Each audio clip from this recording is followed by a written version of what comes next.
दोस्तों नमस्कार। आज हम बात करेंगे मुंबई पर। मुंबई के अंदर अभी तक जो घमासान चल रहा था वो अभी थमने का नाम नहीं ले रहा है।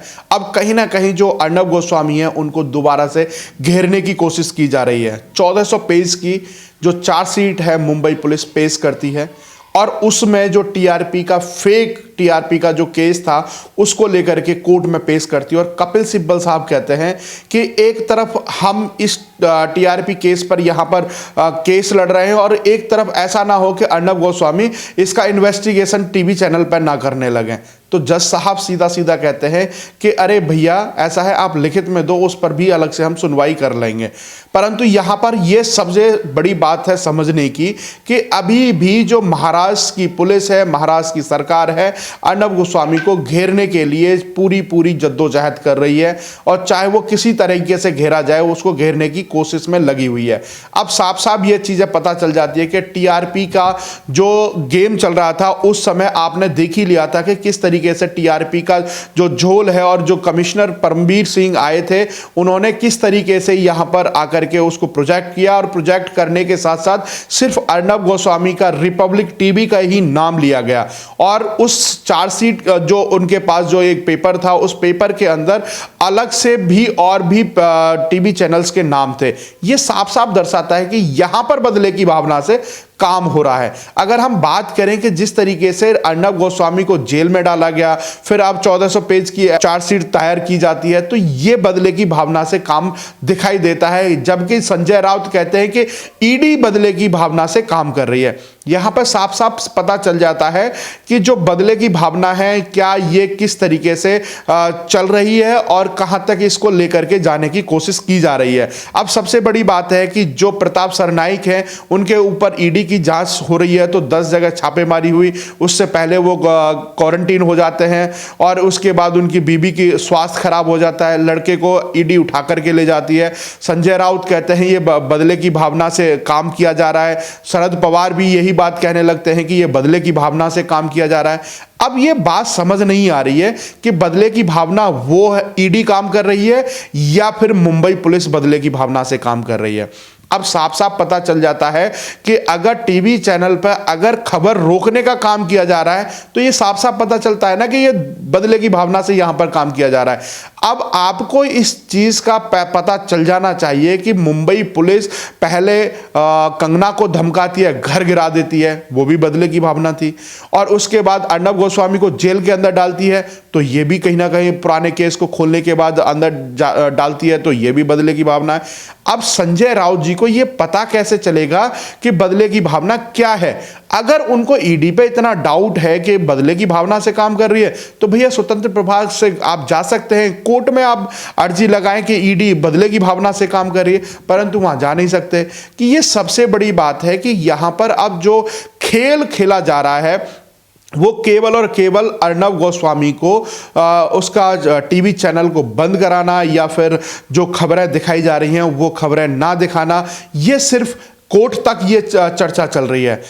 इसमें पहले भी खुलासे हो चुके हैं कि डी कंपनी ने 300 करोड़ दिए थे और बड़े बड़े चैनल इस षड्यंत्र में पीछे से लगे हुए थे कि रिपब्लिक जो टीआरपी में नंबर 1 पहुंच गया है उसको कहीं ना कहीं किसी तरीके से टांग पकड़ के नीचे गिराना है। अब ये साफ साफ दर्शाता यही है कि जिस तरीके से जो टीआरपी का जो गेम था और जो झोल था वो कहां तक इनके सामने टिकता है। अब कोर्ट के अंदर 1400 पेज की चार्जशीट दाखिल होती है, तो अब अर्नब गोस्वामी के पास भी एक मौका है। उन्होंने भी, उनके वकील ने भी बोला है कि मुझे फ्राइडे तक का समय दिया जाए और उसके बाद जो हम कार्रवाई है वो आगे की हम करेंगे। और उन्होंने मांग की है कि मुंबई पुलिस पर हमें भरोसा नहीं है, इसमें सीबीआई की जांच हो। तो अब देखो सबसे बड़ी बात है कि यहां पर मुंबई पुलिस पर किस तरीके से भरोसा नहीं है। अगर ईडी जब जाती है वहां पर छापा मारती है तो मुंबई पुलिस नहीं होती है, वहां पर सीआरपीएफ उनके साथ साथ होती है। अब यह देखना रह गया है कि हमारे देश के अंदर हमारे देश की कानून कितनी लचल और कितनी ढीली हो चुकी है और ईडी को सीआरपीएफ लेकर के जाना पड़ता है। यह सबसे बड़ी बात है।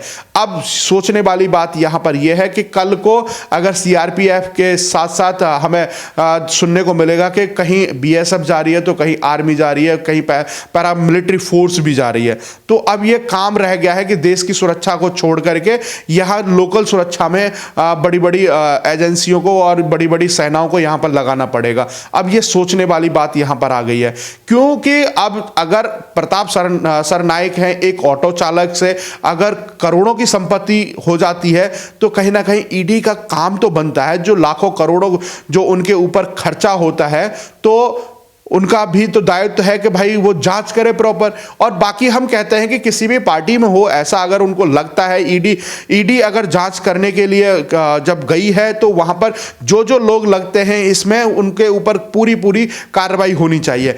अब सबसे बड़ी बात है कि संजय राउत का बयान आता है कि अब मुझे ऐसा सुनने में आता है कि ईडी मेरे खिलाफ भी अब कोई ना कोई सबूत निकाल करके मेरे ऊपर भी जांच करेगी।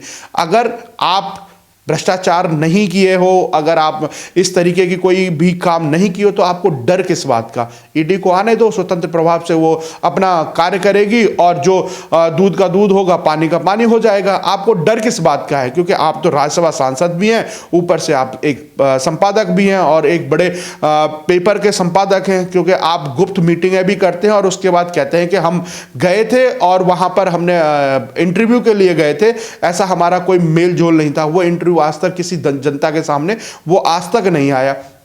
तो वो भी पता चल जाएगा कि किस तरीके से आपके साक्षात्कार होते हैं, किस तरीके से आपके जो खर्चे हैं या फिर आपके यहाँ कोई ट्रांजैक्शन हवाले की तो नहीं है। अब सबसे बड़ी बात है कि जिस तरीके से परमवीर सिंह ने जो अर्नब गोस्वामी के रिपब्लिक भारत के ऊपर जांच बिठाई थी और उसके वहाँ पर जो पेपर्स तक के जो टॉयलेट पेपर है, फर्नीचर है, वो सब चीज़ों का हिसाब किताब मांगा था, तो आज अगर ईडी जांच कर रही है तो आपको डर किस बात का है? अर्नब गोस्वामी के लिए अगर मुंबई पुलिस काम करे तो दिक्कत नहीं, अगर ईडी जाकर के अगर छानबीन करे तो आपको प्रॉब्लम हो जाती है और कहने लग जाते हैं कि बदले की भावना से यह काम किया जा रहा है। और बीजेपी पार्टी है वो इस ईडी को एक शाखा के रूप में यूज कर रही है। तो हमने तो पहले भी देखा है कि ईडी ने किस तरीके से कार्य किया है। अगर सरकार इनके ऊपर करोड़ों रुपए खर्च करती है, ईडी हो, एनआईए हो, सीबीआई हो या फिर एनसीबी हो, इनके ऊपर अगर करोड़ों रुपए खर्च होते हैं तो इनका भी तो काम है काम करने का। फ्री के तो पैसे नहीं मिलते इनको, और ना ही ऐसी एजेंसियां हैं कि जो किसी के दबाव में काम करें। तो अब वो काम कर रही हैं। अगर आपको लगता है कि किसी के दबाव में काम कर रही हैं, जैसे ईवीएम के लिए आप कोर्ट चले गए थे, तो आप भी अब कोर्ट चले जाओ कि भैया ईडी और सीबीआई बीजेपी के दबाव में काम कर रही है, इसका भी निस्तारण किया जाए। तो कोर्ट हमारे यहाँ सबसे ऊपर सर्वोपरि है। तो कहीं ना कहीं जो जनता का विश्वास है वो कोर्ट के ऊपर बना है। तो आपको भी उसका पूरा दायित्व है, आप भी स्वतंत्र हैं, आप उस पर काम कर सकते हैं, परंतु यहां पर इस तरीके का नहीं करेंगे। बस आलोचना करेंगे, एक दूसरे पर आरोप प्रत्यारोप करेंगे, जिससे कि ये अपनी छवि को सुधार सके। अच्छा, सबसे बड़ी बात है, चलो मान लिया कि आप कोर्ट नहीं जाओगे, आप एक काम करो, जनता के बीच में जाकर देख लो, ये सबसे बड़ा जनता का कोर्ट है। वो जनता का कोर्ट आपको बता देगा कि आप सही दिशा में काम कर रहे हो या गलत दिशा में काम कर रहे हो। अब यहां पर सबसे बड़ी बात है, ईडी के लिए भी बहुत बड़ी चुनौती है कि जो महाराष्ट्र के अंदर जो अचानक से बड़े बड़े साम्राज्य खड़े कर लिए, अचानक से बड़े बड़े नेता बन गए, उनके ऊपर भी शिकंजा कस के उनकी सबकी जांच की जाए। एनसीबी अगर कहीं छापे मारती तो उसके ऊपर पथराव हो जाता है, उनके अधिकारियों को चोट तक आ जाती है। ये बगसते नहीं है और ये कहीं ना कहीं वो उसी तरह की वहां पर राजनीति और वहां पर ये गुंडागिरी दिखाई देती है कि ईडी अगर अपना काम कर रही है या फिर एनसीबी अपना काम करी, एनसीबी के ऊपर पथराव हो जाता है। ये बहुत ही शर्मनाक और बहुत ही गलत काम था और इस तरीके का काम तो हरगिज करना ही नहीं चाहिए था, क्योंकि सरकारी एजेंसियां हैं वो अपने हिसाब से काम कर रही हैं। आप उनको स्वतंत्र रूप से काम तो करने दो। अगर आपको कोई डाउट लगता है तो आपके लिए दरवाजे खुले हुए हैं, आप एक स्टेप आगे चले जाइए। जिस तरीके से आज चार्जशीट दायर हुए हैं 1400 पेजों की, तो कहीं ना कहीं जो अर्नब गोस्वामी है वो सीबीआई का दरवाजा खटखटा रहे हैं कि भैया मुझे यहां पे भरोसा नहीं है, मुझे यहां भरोसा है, तो यहां पर काम होना चाहिए।